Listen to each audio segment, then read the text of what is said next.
Hello दोस्तों, स्वागत है आपका हमारे चैनल यूपी एग्जाम क्रिजर में।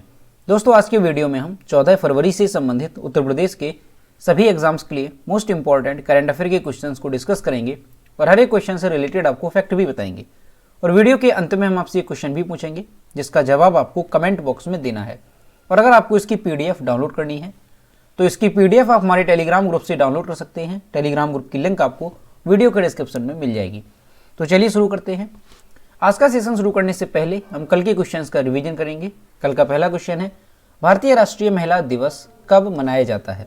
इसका जो करेक्ट आंसर है वो है ऑप्शन नंबर ए, 13 फरवरी को। दोस्तों यहाँ पर आपको ध्यान रखना है कि अंतर्राष्ट्रीय महिला दिवस कब मनाया जाता है, तो वो 8 मार्च को मनाया जाता है। अगला क्वेश्चन है, हाल ही में लखनऊ में भारत की पहली पैरा बैडमिंटन अकादमी का शुभारंभ किसने किया? इसका जो करेक्ट आंसर है वो है option number B, Gaurav Khanna ने। और दोस्तों उत्तर प्रदेश करंट अफेयर की लास्ट 1 ईयर की अगर आपको PDF डाउनलोड करनी है तो इसकी लिंक आपको वीडियो के डिस्क्रिप्शन में मिल जाएगी। वहां से आप इस PDF को डाउनलोड कर सकते हैं। इस PDF में हमने जनवरी से लेकर के दिसंबर 2021 तक उत्तर प्रदेश करंट अफेयर की सभी इंपोर्टेंट क्वेश्चंस को विस्तार पूर्वक बताया है। और दोस्तों इसके साथ ही अगर आपको केवल जनवरी मंथ की PDF डाउनलोड करनी है तो उसकी लिंक भी आपको वीडियो के डिस्क्रिप्शन में मिल जाएगी। तो वहां से आप ये दोनों PDF डाउनलोड कर सकते हैं। और दोस्तों PDF डाउनलोड करने में अगर कोई प्रॉब्लम होती है तो साइट पर आपको WhatsApp नंबर और ईमेल मिल जाएगा जिस पर आप कांटेक्ट कर सकते हैं। अगला क्वेश्चन है, प्रदेश सरकार द्वारा राजा महेंद्र प्रताप सिंह राज्य विश्वविद्यालय कहाँ बनाया जा रहा है? इसका जो करेक्ट आंसर है वो है ऑप्शन नंबर डी, अलीगढ़ में। अगला क्वेश्चन है, हाल ही में किस बैंक ने जीवा कार्यक्रम शुरू किया? तो नाबार्ड ने जीवा कार्यक्रम शुरू किया है, यानी ऑप्शन नंबर बी यहाँ पे करेक्ट होगा। अगला क्वेश्चन है, लॉन्च पुस्तक अटल बिहारी वाजपेयी के लेखक कौन है? इसका जो करेक्ट आंसर है वो है option number C, Sagarika Ghosh. अगला क्वेश्चन है, किस राज्य में नई स्तनपायी प्रजाति व्हाइट चिक्ड मैकॉक की खोज की गई? इसका जो करेक्ट आंसर है वो है ऑप्शन नंबर ए, अरुणाचल प्रदेश में। अगला क्वेश्चन है, किस वर्ष तक सूरत देश की पहली बुलेट ट्रेन वाला पहला स्टेशन बनेगा? इसका जो करेक्ट आंसर है वो है ऑप्शन नंबर बी, दिसंबर 2024 तक। अगला क्वेश्चन है, विश्व रेडियो दिवस कब मनाया जाता है? इसका जो करेक्ट आंसर है वो है ऑप्शन नंबर ए, 13 फरवरी को। अगला क्वेश्चन है, हाल ही में लॉन्च हुई भारत अफ्रीका संबंध चेंजिंग होराइजन्स पुस्तक के लेखक कौन है? तो इस पुस्तक के लेखक हैं राजीव कुमार भाटिया, यानी ऑप्शन नंबर बी यहाँ पे करेक्ट होगा। तो दोस्तों ये थे कल के क्वेश्चंस जिसका हमने रिवीजन किया। अब हम शुरू करते हैं आज का सेशन। आज का पहला क्वेश्चन है, यूपी में महिला पुलिस कर्मियों के लिए किस नाम से एसिड प्रूफ बॉडी प्रोटेक्टर बनाए गए? इसका जो करेक्ट आंसर है वो है ऑप्शन नंबर बी, प्रज्वला नाम से। उत्तर प्रदेश में महिला पुलिस कर्मियों की खास सुरक्षा के लिए बॉडी प्रोटेक्टर प्रज्वला बनाया गया। लखनऊ की एक फर्म कंपनी को 3000 प्रज्वला बनाने का ऑर्डर दिया गया। और अभी तक दोस्तों अगर देखा जाए कि जो बॉडी प्रोटेक्टर है उसका इस्तेमाल जो है या उसको किन के लिए बनाया जाता था, तो CRPF की महिला जवानों के लिए अभी तक जो है इस तरह के बॉडी प्रोटेक्टर का इस्तेमाल किया जाता था। लेकिन अभी आपको ध्यान रखना है कि उत्तर प्रदेश में जो महिला पुलिसकर्मी हैं उनके लिए भी बॉडी प्रोटेक्टर बनाए गए हैं। और किस नाम से? तो ध्यान रखना है प्रज्वला नाम से। प्रज्वला को खास फाइबर मोल्डिंग सीट और रेशों से तैयार किया गया है। इसका रंग गहरा नीला होगा। क्रिकेट किट की तरह इसमें भी करीब 20 पार्ट होंगे। यह पैर के पंजे से लेकर गर्दन तक शरीर को आगे और पीछे से सुरक्षित करेंगे। यह कवच वाटर और एसिड प्रूफ है तथा इसका वजन केवल 5 किलोग्राम है। तो दोस्तों यहाँ से आपको अच्छे से ध्यान रखना है कि उत्तर प्रदेश में महिला पुलिसकर्मियों की खास सुरक्षा को लेकर के बॉडी प्रोटेक्टर बनाए गए हैं। किस नाम से बनाए गए हैं? तो आपको ध्यान रखना है प्रज्वला नाम से। और इसका वजन कितना होगा? तो 5 किलोग्राम इसका वजन होगा। और इसका रंग की अगर बात की जाए तो गहरा नीला रंग इन बॉडी प्रोटेक्टर का होगा। अगला क्वेश्चन है, कानपुर में कब से day night T20 cricket match प्रतियोगिता शुरू हो रही है? इसका जो करेक्ट आंसर है वो है ऑप्शन नंबर सी, 27 फरवरी से। कानपुर नगर में पहली बार दिन रात्रि यानी डे नाइट T20 क्रिकेट प्रतियोगिता शुरू हो रही है। ये जो प्रतियोगिता है ये 27 फरवरी से शुरू होगी और 28 मार्च तक चलेगी। कानपुर क्रिकेट एसोसिएशन से संबद्ध इस टूर्नामेंट में 16 टीमें हिस्सेदारी करेंगी। T20 प्रतियोगिता के लिए टीम का प्रवेश शुल्क 1.5 लाख रुपए होगा, जो तब तक वापस नहीं किया जाएगा जब तक कि समिति द्वारा प्रविष्टि को अस्वीकार नहीं किया जाता है। इनामी राशि में विजेता टीम को 1 लाख रुपए दिए जाएंगे उपविजेता टीम को 51,000 रुपये प्रदान किए जाएंगे। तो दोस्तों यहाँ से आपको ध्यान रखना है कि जो कानपुर नगर है वहाँ पर पहली बार डे नाइट T20 क्रिकेट प्रतियोगिता शुरू हो रही है। और ये जो प्रतियोगिता है ये कब से कब तक आयोजित की जाएगी, तो 27 फरवरी से शुरू होगी और 28 मार्च तक ये चलेगी। और इस टूर्नामेंट में कितनी टीमें हिस्सा लेंगी, तो आपको ध्यान रखना है 16 टीमें इसमें हिस्सा लेंगी। दोस्तों यहाँ पर कानपुर की बात है, तो कानपुर की अगर बात की जाए कि कौन कौन सी क्वेश्चन है जो कि आपको कानपुर से संबंधित याद रखनी है, तो सबसे पहला तो कानपुर का उपनाम क्या है। तो कानपुर को उद्योग नगर, चर्म नगर के नाम से जाना जाता है। और दोस्तों कानपुर किस नदी के किनारे स्थित है, तो कानपुर जो है ये गंगा नदी के दक्षिण तट पर बसा हुआ है। दोस्तों 1857 के विद्रोह में अगर देखा जाए कि कानपुर से नेतृत्व किसने किया था, तो 1857 के विद्रोह में कानपुर से नेतृत्व किया था नाना साहब ने, जिन्हें धुंधु पंथ के नाम से भी जाना जाता है।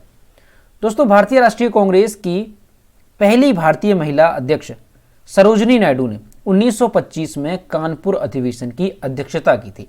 देखिए यहां से क्वेश्चन इस तरह से भी पूछा जा सकता है कि भारतीय राष्ट्रीय कांग्रेस की पहली भारतीय महिला अध्यक्ष कौन थी, तो आपको ध्यान रखना है सरोजिनी नायडू। और इन्होंने किस अधिवेशन में अध्यक्षता की थी, तो ये काफी इंपॉर्टेंट है, तो कानपुर अधिवेशन में 1925 में। ठीक है, ध्यान रखना है जो कांग्रेस का 1925 का अधिवेशन हुआ था कानपुर में, तो उसमें अध्यक्षता की थी सरोजिनी नायडू ने। और ये भारतीय राष्ट्रीय कांग्रेस की पहली भारतीय महिला अध्यक्ष थी। 1924 में हिंदुस्तान रिपब्लिक एसोसिएशन यानी HRA की स्थापना कहां पर हुई थी, तो ये भी हुई थी कानपुर में। ठीक है, ध्यान रखना है HRA की, हिंदुस्तान रिपब्लिकन एसोसिएशन की जो स्थापना हुई थी वो कानपुर में हुई थी। और इसमें उत्तर प्रदेश के राम प्रसाद बिस्मिल, चंद्रशेखर आजाद, सचिंद्र नाथ सान्याल आदि क्रांतिकारी थे। दोस्तों उत्तर प्रदेश में जो प्रथम रेलगाड़ी चली थी वो कब चली थी, तो ये चली थी 1859 में। ध्यान रखना है प्रथम रेलगाड़ी की यहाँ पर बात हो रही है, प्रथम रेलगाड़ी ये कब चली थी, तो ये चली थी 1859 में। और कहाँ से कहाँ तक चली थी, तो ये काफ़ी इंपॉर्टेंट है, तो इलाहाबाद से कानपुर के बीच ये चली थी। ठीक है, ध्यान रखना है इलाहाबाद से लेकर के ये कानपुर तक चलाई गई थी। ठीक है, इसके अलावा दोस्तों ध्यान रखना है कि कानपुर का प्रमुख मेला या महोत्सव कौन सा है, तो बिठूर महोत्सव ये कानपुर से संबंधित है। कानपुर का वन डिस्ट्रिक्ट वन प्रोडक्ट क्या है, तो चमड़ा उत्पाद कानपुर का वन डिस्ट्रिक्ट वन प्रोडक्ट है। दोस्तों कानपुर में प्रमुख संस्थान के नाम भी ध्यान रखने हैं, क्योंकि कई बार यहाँ से भी क्वेश्चन पूछा जाता है। तो भारतीय चमड़ा रंगाई एवं जूता संस्थान ये कानपुर में है। इसके अलावा केंद्रीय चर्म अनुसंधान संस्थान जो कि चेन्नई की इकाई है, तो ये भी कानपुर में स्थित है। और इसके अलावा उत्तर प्रदेश वन अनुसंधान संस्थान ये भी कानपुर में स्थित है। तो दोस्तों ये सारे क्वेश्चन कानपुर से रिलेटेड आपको अच्छे से ध्यान रखने हैं। अगला क्वेश्चन है, हाल ही में किसने स्माइल योजना का शुभारंभ किया। इसका जो करेक्ट आंसर है वो है option number A, doctor Virendra Kumar ने। 12 फरवरी 2022 को केंद्रीय सामाजिक न्याय और अधिकारिता मंत्री डॉक्टर वीरेंद्र कुमार ने नई दिल्ली में स्माइल यानी मुस्कान योजना का शुभारंभ किया। सामाजिक न्याय और अधिकारिता विभाग द्वारा डिजाइन की गई यह योजना ट्रांसजेंडर समुदाय और भीख मांगने के कार्य में लगे लोगों को कल्याण और पुनर्वास प्रदान करने के लिए तैयार की गई है। और दोस्तों ये जो योजना है ये पहचान, चिकित्सा देखभाल, शिक्षा, व्यावसायिक अवसरों और आश्रय के कई आयामों के जरिए जरूरी सामाजिक सुरक्षा को ध्यान में रखती है। और दोस्तों ये जो योजना है स्माइल यानी मुस्कान योजना, ये व्यापक रूप से 10 शहरों में शुरू की गई है। कौन कौन से शहर हैं, तो ध्यान रखना है दिल्ली है, बेंगलुरु है, चेन्नई है, हैदराबाद, इंदौर। और उत्तर प्रदेश का कौन सा शहर है, तो इसमें लखनऊ जो कि उत्तर प्रदेश का है ये भी इसमें शामिल है। और इसके अलावा मुंबई, नागपुर, पटना और अहमदाबाद में ये व्यापक पुनर्वास पर प्रायोगिक परियोजनाएं शुरू की गई हैं। तो यहाँ से आपको अच्छे से ध्यान रखना है कि जो स्माइल योजना है इसका शुभारंभ किसने किया है, तो केंद्रीय सामाजिक और न्याय और अधिकारिता मंत्री डॉक्टर वीरेंद्र कुमार ने नई दिल्ली में स्माइल योजना का शुभारंभ किया। और अगर इस तरह से पूछा जाए कि जो स्माइल योजना है ये किससे संबंधित है, तो ट्रांसजेंडर समुदाय और भीख मांगने के कार्य में लगे लोगों को कल्याण और पुनर्वास प्रदान करने के लिए इस योजना को शुरू किया गया है।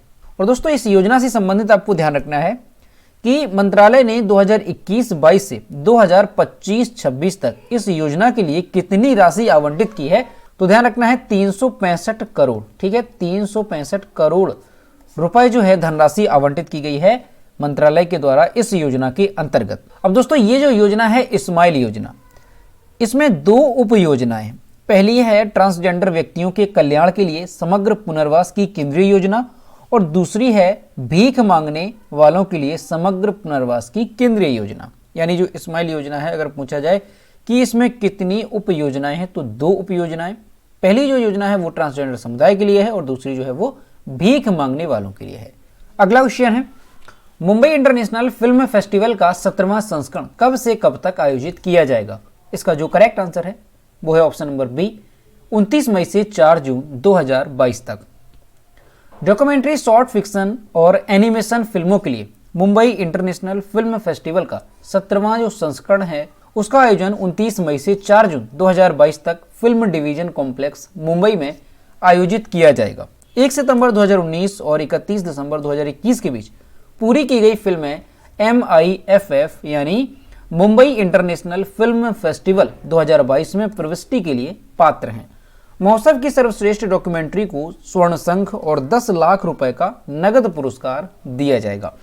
तो दोस्तों आपको ध्यान रखना है कि मुंबई इंटरनेशनल फिल्म फेस्टिवल का 17वां संस्करण है उसका आयोजन कहां पर किया जाएगा? तो फिल्म डिवीजन कॉम्प्लेक्स मुंबई में इसका आयोजन किया जाएगा। कब से कब तक किया जाएगा? तो 29 मई से 4 जून 2022 तक इसका आयोजन किया जाएगा। अगला क्वेश्चन है, ल्यूक मोंटेग्नियर का निधन हुआ, वह एक प्रसिद्ध क्या थे? इसका जो करेक्ट आंसर है वो है ऑप्शन नंबर ए, वैज्ञानिक। एक फ्रांसीसी वायरोलॉजिस्ट ल्यूक मोंटेग्नियर का निधन हुआ। उन्होंने एड्स का कारण बनने वाले वायरस की खोज के लिए 2008 में नोबेल पुरस्कार साझा किया था और वह 89 वर्ष के थे। वर्ष 1986 में पहली बार एड्स के वायरस को HIV यानी ह्यूमन इम्यूनो डेफिशिएंसी वायरस नाम दिया गया। तो दोस्तों ये क्वेश्चन मोस्ट इंपॉर्टेंट है, यहाँ से आपको ध्यान रखना है कि HIV वायरस की खोज करने वाले जो वायरोलॉजिस्ट थे उनका निधन हो गया है। क्या नाम था इनका? ल्यूक मोंटेग्नियर इनका नाम था। दोस्तों यहाँ से आपको ध्यान रखना है कि जो ल्यूक मोंटेग्नियर है इनका कितनी वर्ष की उम्र में निधन हुआ? तो 89 वर्ष की उम्र में इनका निधन हुआ।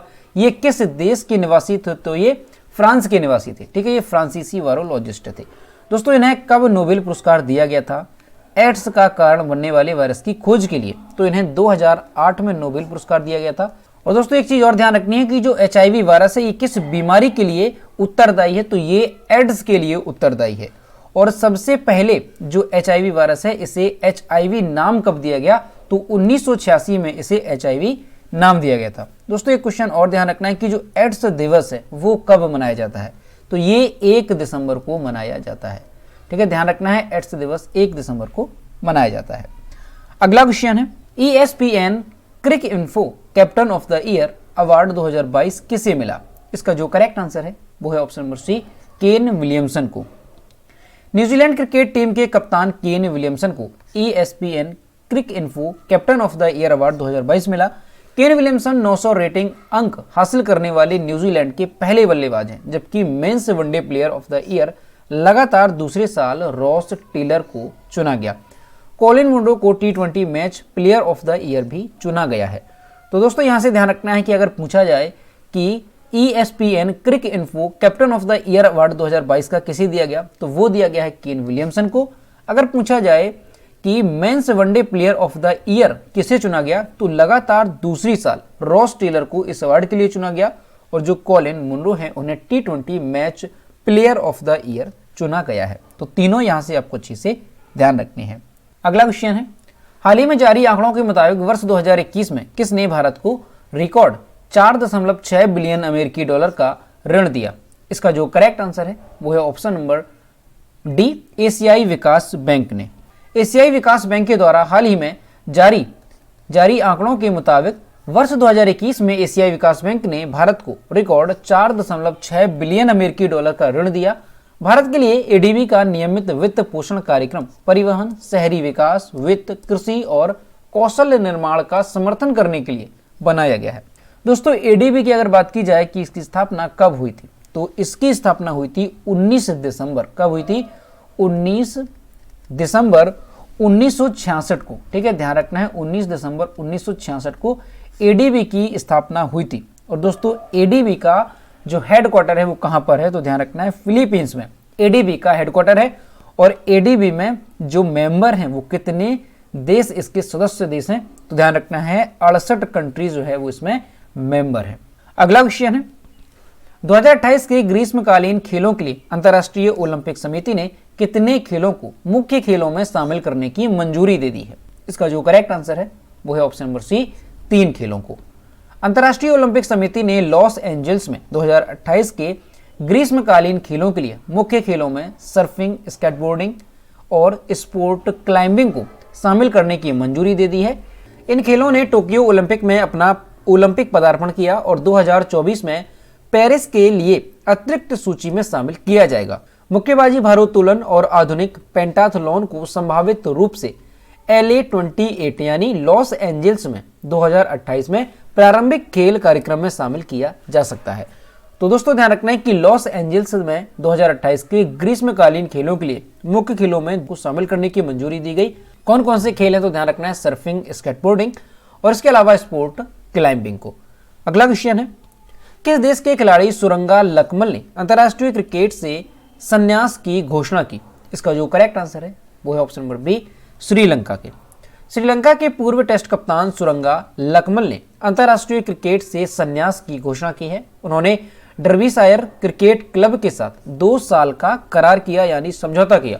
लक्ष्मण ने अब तक 68 मैचों में 168 विकेट के साथ टेस्ट क्रिकेट में अपना सर्वश्रेष्ठ प्रदर्शन किया है। उन्होंने 5 टेस्ट में श्रीलंका की कप्तानी भी की है, जिसमें 3 में से 2018 में घरेलू श्रृंखला के दौरान दक्षिण अफ्रीका के खिलाफ जीत हासिल की है। तो दोस्तों ध्यान रखना है कि अगर पूछा जाए कि हाल ही में जो एक क्रिकेटर हैं सुरंगा लकमल, जिन्होंने अंतर्राष्ट्रीय क्रिकेट से संन्यास की घोषणा की, वो किस देश से संबंधित है? तो ये श्रीलंका से संबंधित है। दोस्तों श्रीलंका की अगर बात की जाए तो श्रीलंका से आपको ध्यान रखना है कि श्रीलंका की कैपिटल क्या है? तो कोलंबो और श्री जयवर्धनेपुरे कोटे श्रीलंका की कैपिटल है। श्रीलंका की करेंसी क्या है? तो श्रीलंकन रुपया श्रीलंका की करेंसी है। और श्रीलंका के वर्तमान में प्रेसिडेंट कौन है? तो गोताबाया राजपक्षे वर्तमान में श्रीलंका के प्रेसिडेंट हैं। अगला क्वेश्चन है वरिष्ठ अधिकारी एस किशोर को हाल ही में किस आयोग का अध्यक्ष नियुक्त किया गया? इसका जो करेक्ट आंसर है वो है ऑप्शन नंबर सी, कर्मचारी चयन आयोग का। कार्मिक एवं प्रशिक्षण विभाग की ओर से जारी आदेश के मुताबिक वरिष्ठ अधिकारी एस किशोर को हाल ही में कर्मचारी चयन आयोग का अध्यक्ष नियुक्त किया गया, यानी स्टाफ सिलेक्शन कमीशन यानी SSC का जो अध्यक्ष है वो किसे बनाया गया? तो एस किशोर को अध्यक्ष बनाया गया है। वे अभी वाणिज्य और उद्योग मंत्रालय के वाणिज्य विभाग के विशेष सचिव के रूप में कार्यरत हैं। तो यहां से ध्यान रखना है कि SSC का यानी स्टाफ सिलेक्शन कमीशन का अभी जो है अध्यक्ष किसे नियुक्त किया गया? तो एस किशोर को कर्मचारी चयन आयोग का अध्यक्ष नियुक्त किया गया है। तो दोस्तों ये थे 14 फरवरी से संबंधित उत्तर प्रदेश के सभी एग्जाम्स के लिए मोस्ट इंपॉर्टेंट करंट अफेयर के क्वेश्चन जो कि हमने डिस्कस किए। अब हम देखते हैं कल के वीडियो को क्वेश्चन जो हमने आपसे पूछा था। तो ये कल के वीडियो को क्वेश्चन जो हमने आपसे पूछा था, हाल ही में 10,000 फीट से ऊपर दुनिया की सबसे लंबी राजमार्ग सुरंग के रूप में किस टनल को Guinness book of world record में दर्ज कर लिया गया? इसका जो करेक्ट आंसर था वो ऑप्शन नंबर ए था, अटल टनल रोहतांग। और लगभग सभी स्टूडेंट्स ने इसका सही जवाब किया। और मैं आपसे हर रोज कहता हूं कि जो भी क्वेश्चन आपसे पूछा जाए तो सभी लोग क्वेश्चन का आंसर जरूर किया करो। तो ये है आज का क्वेश्चन। हाल ही में जारी डेमोक्रेसी इंडेक्स 2021 के अनुसार भारत किस स्थान पर रहा? ऑप्शन नंबर ए 46वां, बी है 48वां, सी है 52वें और डी है 62वें। तो इसका जो भी करेक्ट आंसर है वो आपको कमेंट बॉक्स में बताना है। तो दोस्तों अगर आपको आज का वीडियो पसंद आया हो तो वीडियो को लाइक करें, अपने दोस्तों के साथ शेयर करें और अगर अभी तक हमारे चैनल पर नए हैं तो चैनल को सब्सक्राइब करना ना भूलें। साथ ही बेल आइकन को भी प्रेस करें ताकि टाइम टू टाइम नोटिफिकेशन आप तक पहुंचता रहे। तो मिलते हैं नेक्स्ट वीडियो में। Thank you.